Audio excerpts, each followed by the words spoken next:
Ayan, hello po muli sa ating lahat. This is the second recorded review ng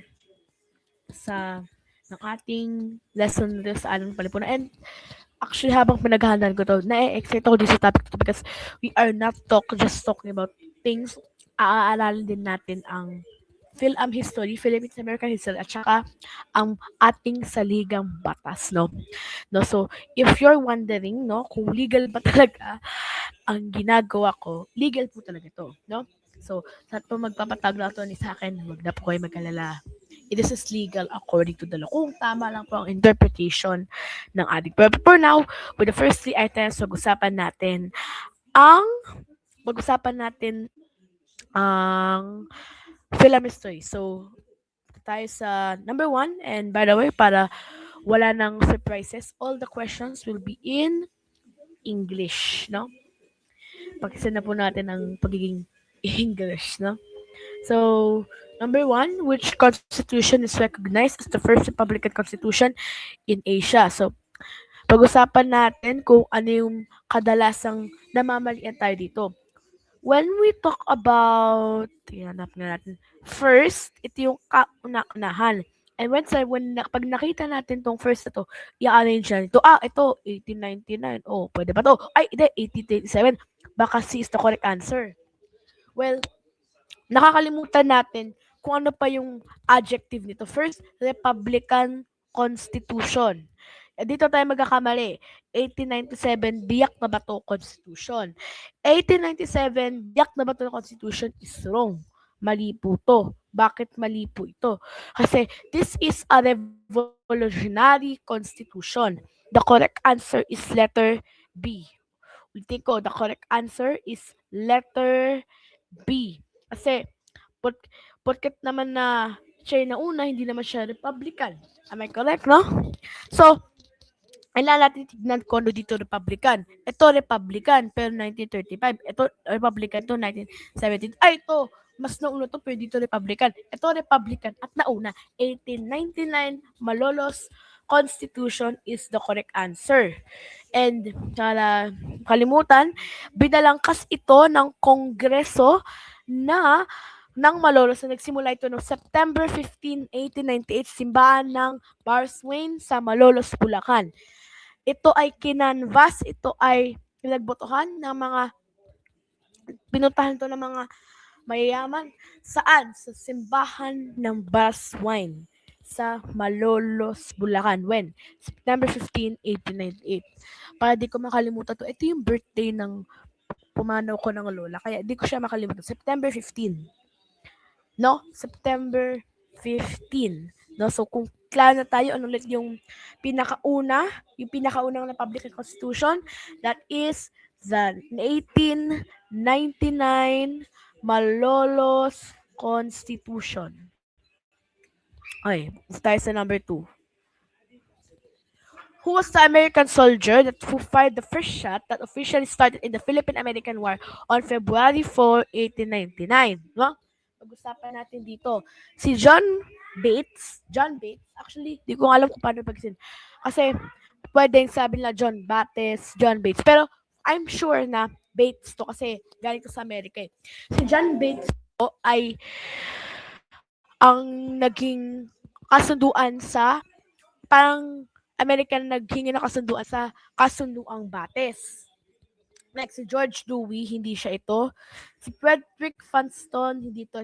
Correct answer po is letter B, William Grayson. Actually, in some cases, hindi siya William Grayson. William Walter Grayson. Ngayon, kung tinanong naman dito kung saan siya nagpaputok, saan siya, always answer sa Kalye, Sosiego, at Silencio, Maynila. Doon siya nagpaputok. Saan siya nagpapatrolya? Sa Sampaloc, Manila. Iba nagpapatrolya saan siya nagpaputok. Kasi baka mamaya, nung siya galing, dito siya nagpaputok. Pwede po yon. So, saan siya? Sa Kalye, Sosiego, at Silencio. Nagets po ba? So, sino nga ba ulit yung nagpaputok? William Walter Grayson. And para sa ating kaalaman, no? Si William Walter Grayson ay ipinanganak sa England. Hindi po siya isang American England siya at noong 1886 at lumipat lamang sa Nebraska, USA. Kasama pa niya pamilya nung bata pa siya. Actually, si William Walter Grayson ay kabilang sa First Nebraska Infantry. Si William Grace, ulitin ko, kabilang siya sa First Nebraska Infantry.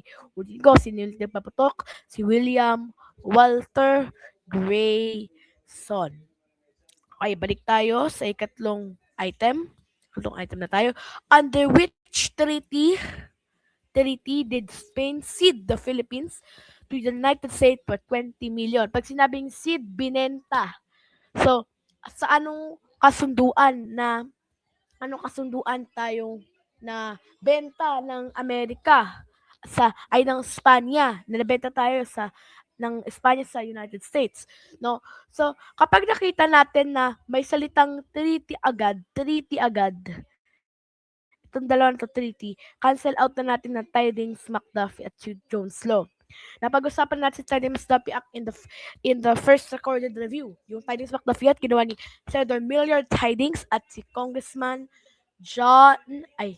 Millard Tydings at John McDuffie na pinamahan ni Franklin Delano Roosevelt, Jones Law. At yung Jones Law naman, Philippine Autonomy Act of 1916. But it's also not Treaty of Manila. Ang tamang sagot po ay Treaty of Paris, no? Ang Treaty of Paris po, hindi po nakialam diyan ang Manila. Hindi po nakialam diyan ang Manila. So kapag sinabing Spain at United States lang, ang nakialam lang po diyan silang dalawa, walang Pilipinas. So Treaty of the Paris is correct answer. Yun ang pong correct answer. Yun. Ipanadala ni Emil Aguinaldo si Felipe Agoncillo sa Paris upang ipaglaban ang kalayaan ng bansa. Ngunit siya ay binarwala at hindi pinakinggan ng dalawang panig, no? So, dito natin makikita ang talagang paninindigan na hindi kayo pwede makialam dito. Dapat kami lang po talaga. Kami lang makikaalam, kami lang dito. No Philippines allowed. Parang ganon, no? At mag-move na tayo sa ating fourth question. Focus tayo dito sa SB 1987. When say SB, Saligang Batas ng 1987. According to Article 7, Article VII, what is the maximum number of terms a President of the Philippines can serve? A, 2 terms, 4 years each. B, 2 terms, 6 years each. C, 1 term, 6 years with no re-election. Or D, 1 term, 4 years with 1 re-election, no? So, stop sharing ko muna po ito. Stop sharing ko muna. At gusto ko lang i-share slide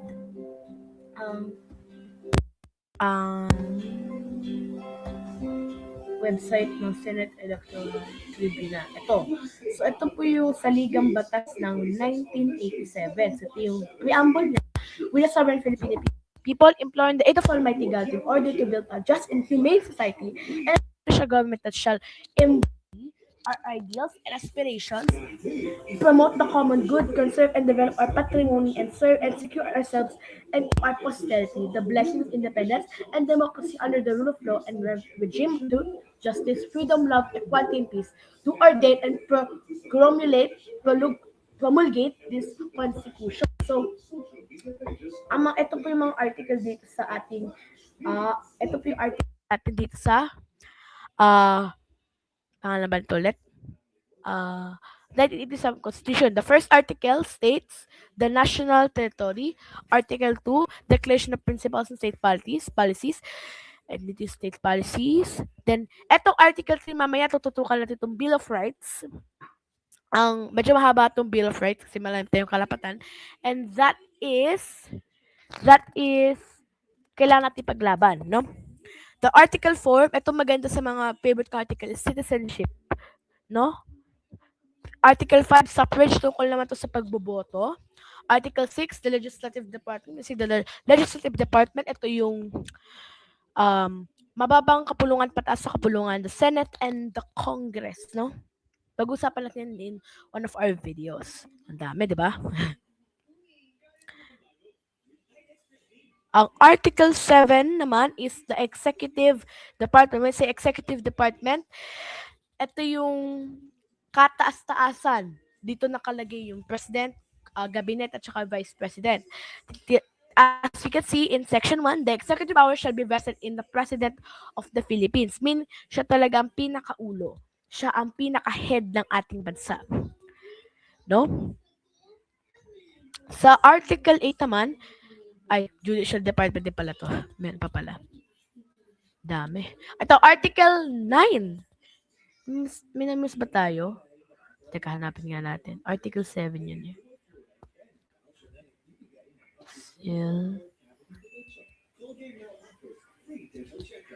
Article.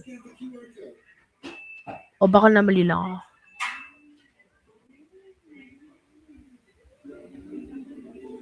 Teka.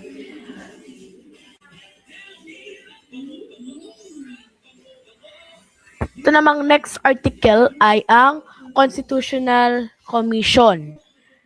Okay, at saka ang next naman, dami haba, no? The Article 10 is the local government. No? The local government. Dito yung mayor, vice mayor, no? Next article naman is accountability of public officers. Ang next article naman ay national economy at patrimony. Ang next article ay ang social justice and human rights. Ang human rights nakaloob na po sa Bill of Rights, no, sa Article 3. Tapos labor. Agrarian Natural Resources Reform, urban land, health, women, human rights. Dami, no? Tapos dito naman, ay ang Article 14, Education, Science, Technology, Arts, Culture, and Sports. Education. Dito naman, nakasaad ko ano yung kailangan natin. We must establish, maintain, and support a complete, adequate, integrated system of education relevant to the needs of the people and society. No? So, dito natin masasabi na legal yung ginagawa natin. All education institutions shall include the study of the Constitution as part of the curricula. No?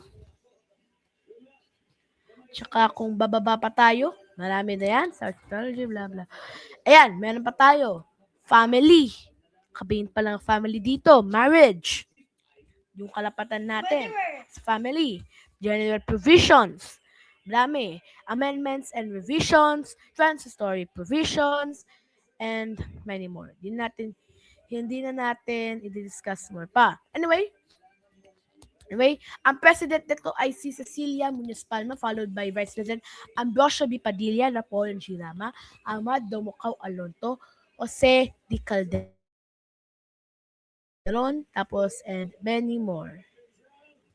Yan, dami. Diba? Kailangan dito pa natin makikita yung mga barangay, mga districts, and many more. So, i-screen. Oh my gosh. Hindi ko pala na-share. Parang hindi ko ata na-share. Okay. So, marami. Oh my gosh. So, from Article 1, marami yan. National Territory, Declaration of Principles and State Policies. Marami yan. So, share natin itong tab na to. Balik tayo. So, Article 7. What's the maximum number?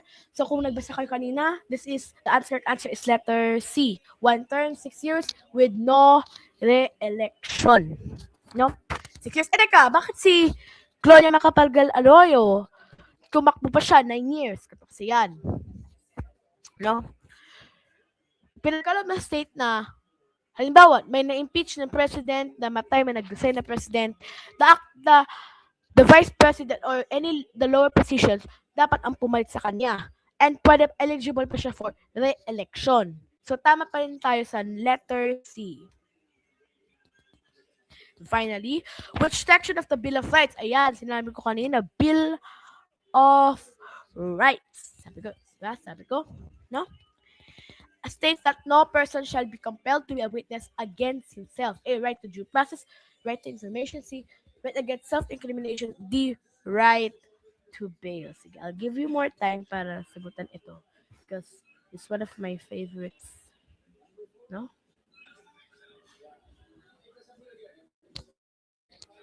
Hindi tayo sa husband.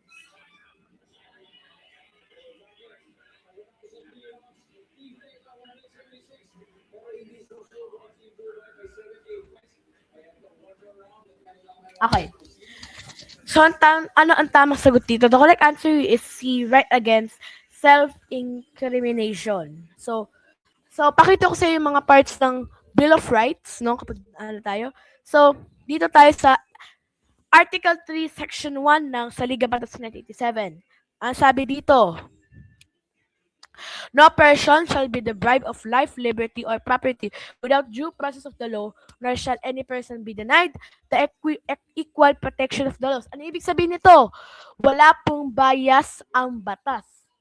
At mas maganda ba dito ay lahat tayo ay may parehong protection sa batas, no? So wala pong pinipili ang batas. Kung pangulo man ang nagkasala, pangulo po nagkasala, vice president nagkasala, anyone, kahit from the poorest one, pantay-pantay po ang batas natin. Pero but of course, may mga korap mga inaabuso nila ang batas. Next. Sa Article 7 naman, dito yung, madali ako.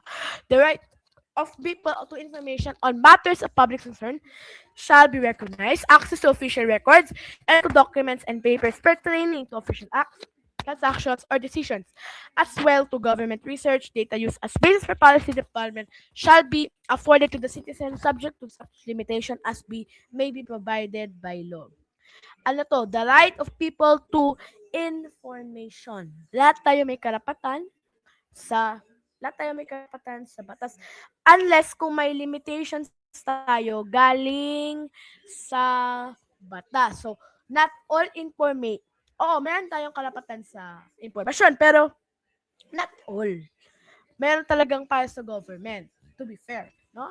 At sa huling pagbabasa ng Article 3, Section 13, dito nakasagaya, all person except those charged with offenses punishable reclusion perpetua when evidence of guilt is strong before conviction be bailable.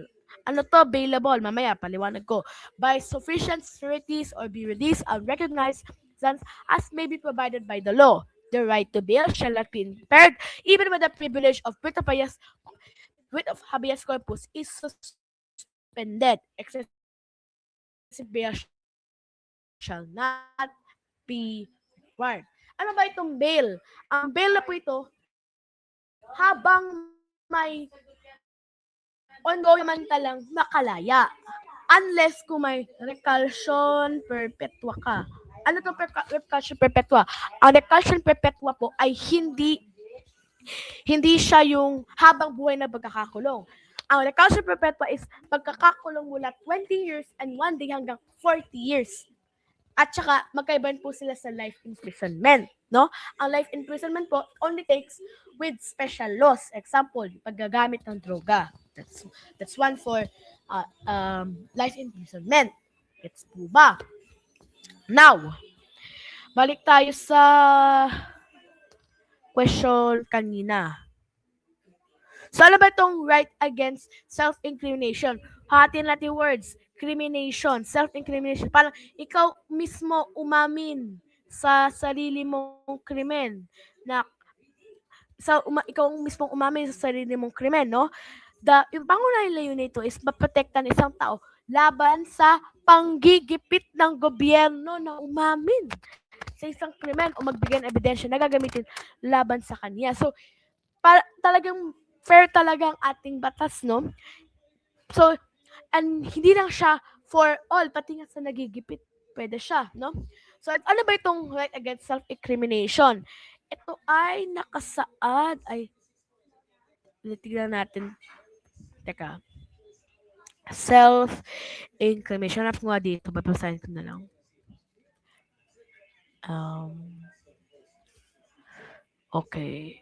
Hmm. Okay. Sige. Ito lang. No?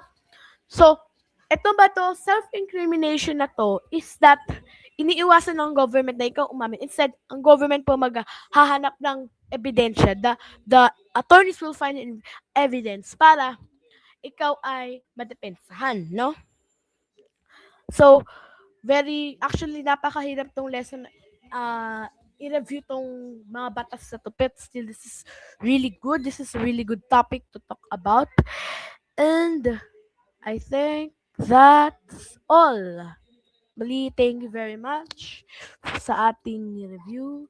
Thank you. Don't forget to, of course, like and subscribe sa atin, no? Like and subscribe and goodbye.